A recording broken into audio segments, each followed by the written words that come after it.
হঠাৎ এই ছেলেটি তার বসকে বলে, স্যার আপনার প্রেমিকাকে বাহিরে দেখলাম। ছেলেটি বলে, তো কি হয়েছে? সে বলে, আমি তাকে অন্য ছেলেদের সাথে দেখলাম।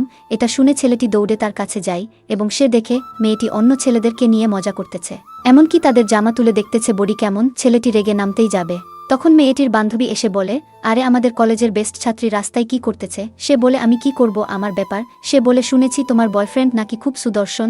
আমার বয়ফ্রেন্ড একটি বড় কোম্পানির ম্যানেজার, তার সাথে আমার এনগেজমেন্ট, অবশ্যই তোর বয়ফ্রেন্ডকে নিয়ে আসবি।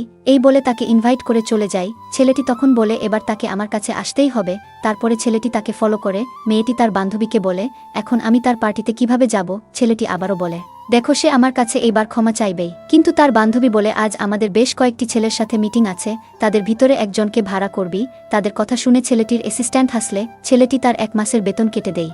কয়েকদিন পরে তার ভাড়া করা ছেলের জায়গায় এই ছেলেটি যায়। মেয়েটি বলে, তুমি কেন এই জায়গায়? আসলে ছেলেটি তার ভাড়া করা ছেলের জায়গায় সে এসেছিল।